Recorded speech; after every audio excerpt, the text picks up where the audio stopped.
Hello guys, my name is Ajay and welcome to my channel daily income trick. दोस्तों, last video में मैंने आपको बताया था कि फंडेड अकाउंट क्या होता है और फंडेड अकाउंट किसको लेना चाहिए और किसको नहीं लेना चाहिए। इस वीडियो में हम समझेंगे कि फंडेड अकाउंट के क्या रूल होते हैं और किन-किन रूल को फॉलो करेंगे तभी जाके हम फंडेड अकाउंट को हम क्लियर कर पाएँगे, ठीक है? तो सबसे पहले इसके रूल को जानते हैं। तो सबसे पहले हम फंडेड अकाउंट में चले जाते हैं। यहाँ पे देखिए गूगल पे आपको सर्च करना होगा फंडेड अकाउंट। यहाँ पे देखिए फंडेड फ्राइडे का लिंक आपको मिल जाएगा। फंडेड फ्राइडे पे आपको क्लिक करना है और यहाँ पे आपको देखिए यहाँ पे आपको रूल का एक सेक्शन मिलेगा। कहाँ गया? यहाँ पे नहीं है। यहाँ पे देखिए ट्रेडिंग रूल पे आप जाएंगे तो ट्रेडिंग रूल पे यहाँ पे आपको क्लियर मेंशन होगा, ठीक है। यहाँ पे देखिए वन स्टेप है, मतलब आपको एक चैलेंज दिया जाएगा, आपको पास करना पड़ेगा तभी जाके आपको फंडेड का रियल अकाउंट मिलेगा। यहाँ पे आपको वन स्टेप का मतलब होता है कि आपको एक चैलेंज पास करना होगा, टू स्टेप में आपको दो चैलेंज पास करना होगा और इंस्टेंट फंडिंग में आपको मतलब आपको कोई भी चैलेंज पास नहीं करना, आपको बस पैसा देना है और आप संग ट्रेड करेंगे और आप इसे विड्रॉ कर पाएँगे, ठीक है? तो इसको हम रहने देते हैं, इंस्टेंट फंडिंग का अकाउंट हम रहने देते हैं, क्योंकि यहाँ पे बहुत ही मतलब स्किलफुल आदमी ही यहाँ पे काम कर पाएगा, ठीक है? तो आपके और हमारे जैसे बिगिनर के लिए ये बिल्कुल भी नहीं है। तो हम यहाँ पे वन स्टेप पे चलते हैं और यहाँ पे टू स्टेप है। तो मैं यहाँ पे आपको टू स्टेप का बता देता हूँ, क्योंकि मैं टू स्टेप को ज़्यादा रिकमेंड करता हूँ, क्योंकि आपको यहाँ पे ड्रॉ डाउन आपको थोड़ा ज़्यादा मिलता है, स्पेस थोड़ा आपको खेलने का ज़्यादा मिलता है और ये काफ़ी सेफ होता है, ठीक है। वन स्टेप में आपको बहुत ही छोटा-सा मतलब एक जगह दिया जाएगा जहाँ पे आपको मतलब ज़्यादा आप लॉस कर ही नहीं पाओगे, ठीक है। तो यहाँ पे आपको लॉस आप ज़्यादा कर पाओगे, यानी कि आपको यहाँ पे 10% का लिमिट मिलता है टोटल कैपिटल का, ठीक है। और यहाँ पे आपको शायद 6% का मिलता है। ठीक है, तो 10% काफ़ी अच्छा है, हमें थोड़ा खेलने के लिए थोड़ा ज़्यादा जगह मिल गया है, ठीक है। तो हम टू स्टेप के रूल को देखते हैं, वन स्टेप और टू स्टेप और इंस्टेंट फंडिंग थोड़ा अलग है, लेकिन वन स्टेप और टू स्टेप में सेम रूल है, बस इसमें वन स्टेप होता है ये बस और इसमें टू स्टेप होता है, लेकिन रूल सब में सेम ही होता है, ठीक है। तो यहाँ पे टू स्टेप को हम कवर करते हैं, टू स्टेप में क्या-क्या रूल यहाँ पे हमें देखने को मिलता है, ठीक है।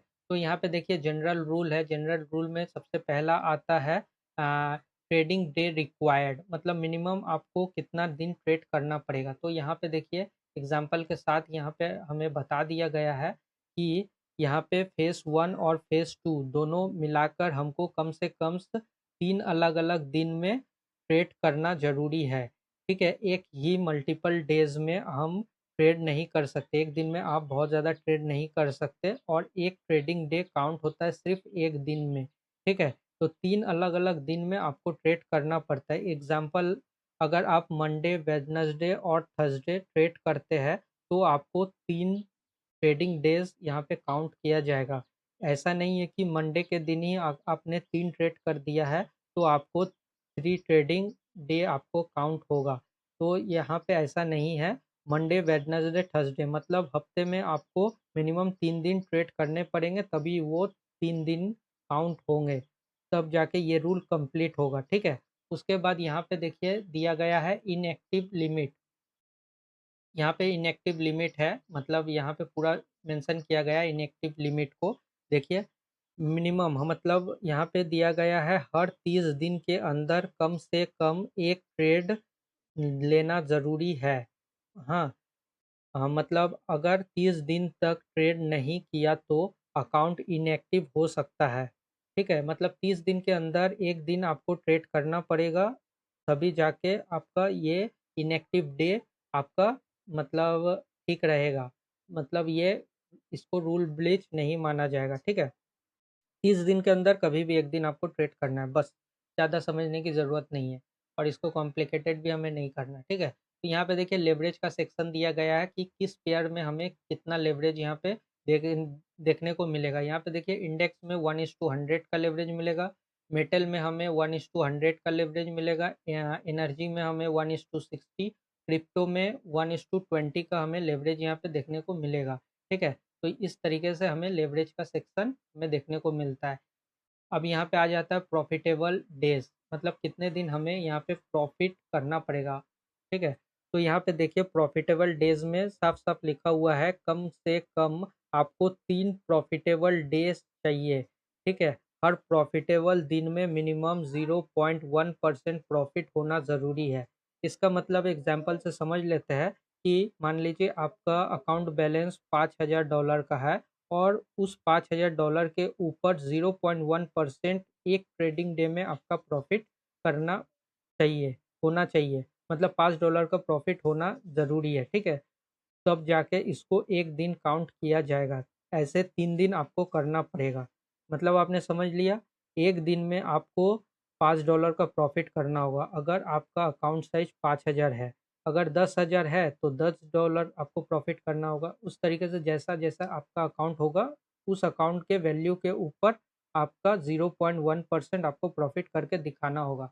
यहाँ पे देखिए फिर उसके बाद नेक्स्ट स्टेप है प्रॉफिट टारगेट टू फेज़ 1, ठीक है? फेज़ 1 में आपको कितना प्रॉफिट करके दिखाना होगा। यहाँ पे देखिए फेज़ 1 टारगेट लिखा हुआ है। फेज़ 1 करने के लिए आपको इनिशियल बैलेंस का 10% प्रॉफिट बनाना होगा। 5000 के अकाउंट पर टारगेट आपका $500 आपको टारगेट बनाना होगा, ठीक है? इतना आपको प्रॉफिट करके दिखाना होगा। अगर आपका अकाउंट साइज़ बड़ा है तो उसके ऊपर आपका 10% मतलब आपको प्रॉफिट करके दिखाना होगा। मतलब जो भी आपका अकाउंट आप लेते हो तो उसका 10% आपको प्रॉफिट करके दिखाना होगा फर्स्ट फेज़ में। अब यहाँ पे देखिए profit target to second phase. Second phase में हमें कितना प्रॉफिट करके दिखाना होगा।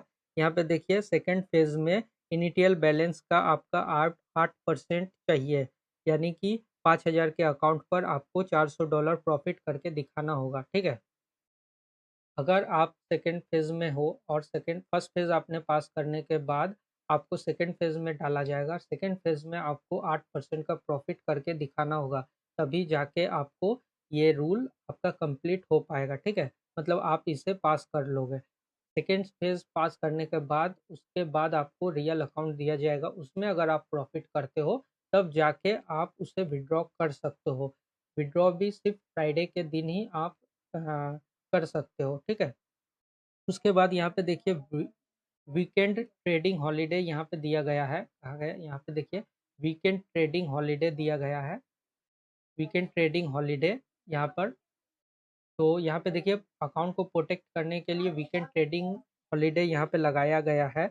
वीकेंड पर कोई भी ट्रेड ओपन नहीं रख सकते। फ्राइडे 11 बजे से पहले सब ट्रेड क्लोज करना होगा, ठीक है?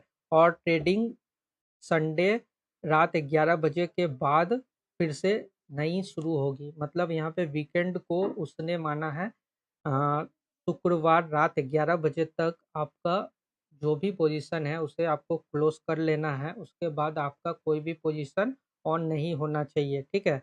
और उसको फिर से आप रिज़्यूम कर सकते हो, फिर से कंटिन्यू आप ट्रेड कर सकते हो। संडे के दिन रात 11 बजे के बाद आप फिर से ट्रेड कर सकते हो। ये हो गया हमारा ट्रेडिंग हॉलिडे। अच्छा रूल का सही तरीका फ़ॉलो करने पर आप फंडेड ट्रेडर बन सकते हो। रिस्क मैनेजमेंट और डिसिप्लिन सबसे इम्पोर्टेंट होता है, ठीक है? इसको आपको यहाँ पे ध्यान पे रखना होगा, ठीक है? यहाँ पे देखिए ब्रीच रूल यहाँ पे दिया गया है, इसे भी हम एक बार देख लेते हैं। यहाँ पे जितने भी स्टेप यहाँ पे दिए गए हैं, ये पूरे के पूरे रूल वाले सेक्शन हैं, तो मैं यहाँ पे एक-एक करके मैं आपको बताऊँगा, ठीक है? तो अब यहाँ पे नेक्स्ट चलते हैं ब्रीच रूल के सेक्शन में। तो यहाँ पे ब्रीच रूल में देखिए, यहाँ पे और एक सेक्शन आ जाता है। ब्रीच रूल में क्या-क्या रूल को हमें यहाँ पे ब्रीच नहीं कर सकते, ठीक है? अब यहाँ पे देखिए रूल ब्रीच वाले सेक्शन में हम आ चुके हैं। यहाँ पे लिखा हुआ है स्टैटिकिंग ट्रेड्स, यहाँ पे लिखा हुआ है। यहाँ पे देखिए यहाँ पे पूरा प्रॉपर रूल दिया गया है एग्जांपल के साथ। मैं आपको बता देता हूँ। एक ही पेयर और एक ही डायरेक्शन में मैक्सिमम 5 ट्रेड्स अलाउ है। अगर आप छठा ट्रेड ओपन करते हैं तो इसे ओवर पोजीशन माना जाता है और शॉर्ट ब्रेचिंग काउंट होता है। मतलब आप एक ही पेयर में मतलब मैं अगर गोल्ड में ट्रेड कर रहा हूँ तो एक ही पेयर में मैक्सिमम मैं 5 ट्रेड अलाउ कर सकता हूँ एक ही डायरेक्शन में। मतलब आप लॉन्ग में ट्रेड कर रहे हैं तो आपको सिर्फ़ लॉन्ग के पोज़ीशन में आप 5 ट्रेड अगर कंटिन्यू करते हैं तो अ, उसे अलाउ है, लेकिन आप छठा ट्रेड ओपन करते हैं तो इसे सॉफ्ट ब्रीचिंग रूल माना जाएगा और इससे आपका पे आउट डिनाई कर दिया जाएगा, ठीक है? अगर आप इसे करते हैं तो।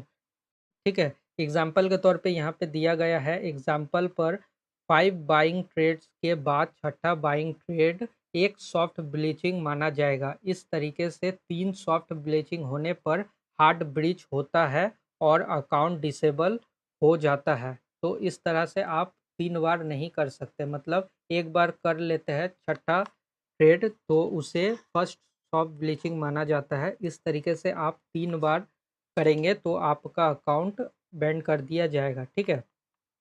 दूसरा यहाँ पे लिखा हुआ है मैक्सिमम ड्रॉडाउन। यहाँ पे हमें समझ लेते हैं मैक्सिमम ड्रॉडाउन के सेक्शन को। यहाँ पे देखिए साफ-साफ लिखा हुआ है, स्टार्टिंग अकाउंट बैलेंस का 8% से ज़्यादा लॉस अलाउ नहीं है। मतलब जो भी आपका आपका अकाउंट है, उस अकाउंट के ऊपर, उस वैल्यू के ऊपर आपका 8% से ज़्यादा लॉस अलाउ नहीं है। ये रूल पूरे अकाउंट के लिए होता है, मतलब ये डेली का नहीं है, ये पूरे अकाउंट का रूल है। एग्ज़ाम्पल के तौर पे मैं यहाँ पे समझा देता हूँ आपको। अगर आपने 5000 का चैलेंज बाय किया है, तो यहाँ पे $5000 का अकाउंट पर मैक्सिमम अलाउ लॉस है $400।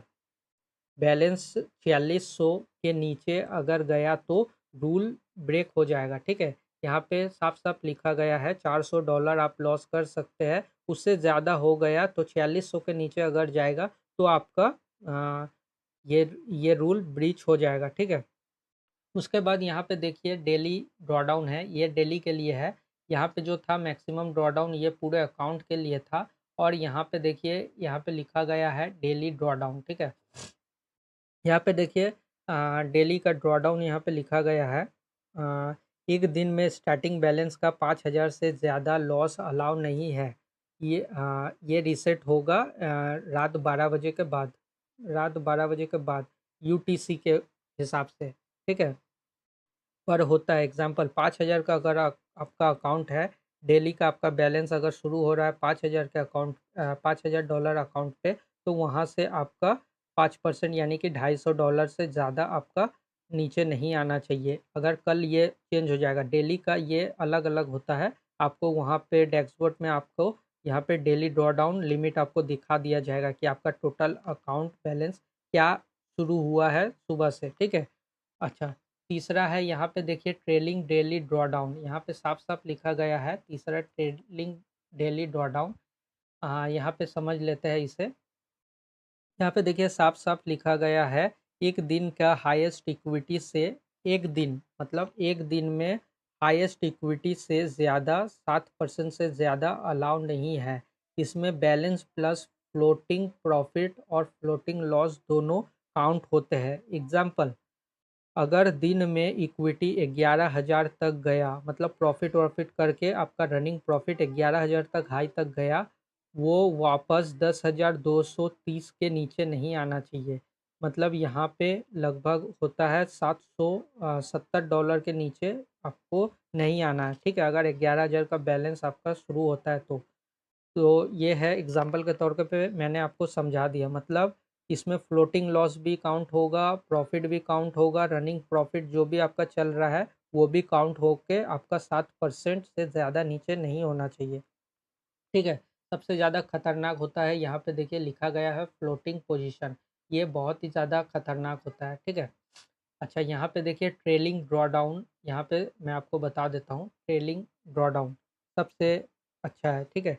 अच्छा ऑल टाइम हाईएस्ट इक्विटी से 10% से ज़्यादा लॉस अलाउ नहीं होता।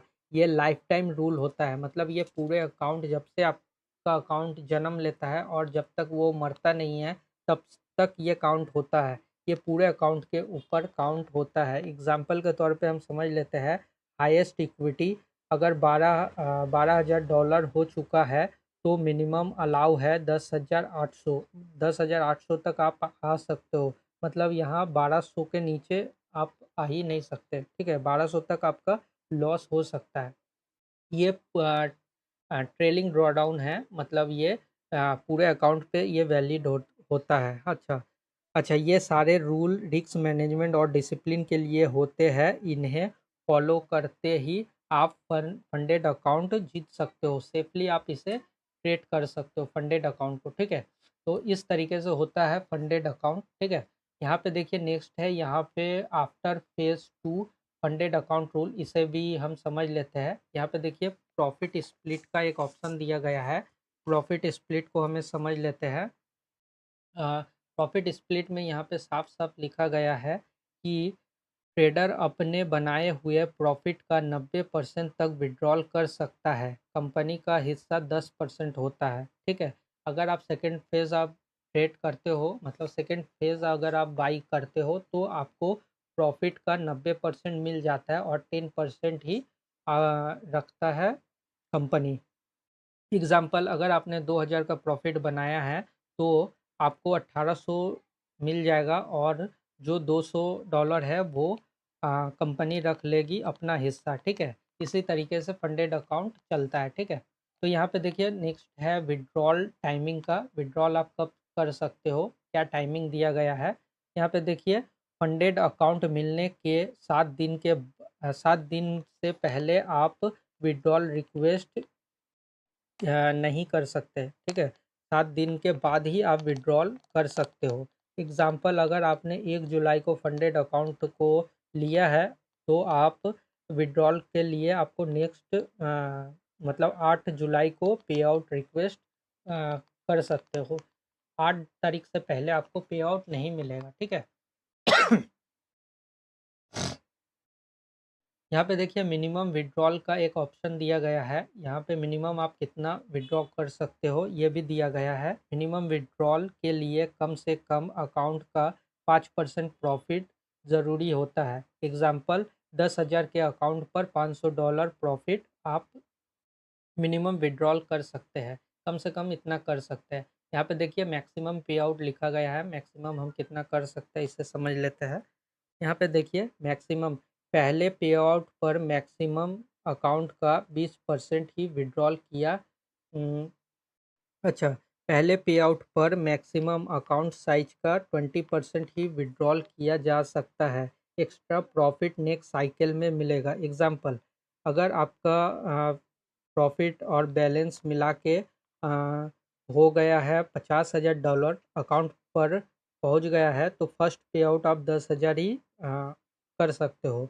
बाकी पे आउट आपको नेक्स्ट साइकिल में मिलेगा। साफ बात है, आप 20% से ज़्यादा प्रॉफिट आप विड्रॉ कर नहीं सकते पहले पे आउट में, ठीक है। अच्छा, यहाँ पे देखिए बेस्ट डे रूल लिखा गया है, मतलब ट्रेडिंग का अगर आपका बहुत अच्छा दिन होता है तो उसके लिए भी यहाँ पे रूल लिखा गया है। इसे हम समझ लेते हैं। तो बेस्ट डे रूल को हम एक बार अच्छी तरीके से समझ लेते हैं, ठीक है। यहाँ पे देखिए बेस्ट डे रूल ये कहता है कि किसी एक दिन का प्रॉफिट टोटल पे आउट साइकिल का 35% से ज़्यादा नहीं होना चाहिए। ये रूल कंसिस्टेंसी के लिए होता है, ठीक है। यहाँ पे हम साफ-साफ यहाँ पे समझ लेते हैं।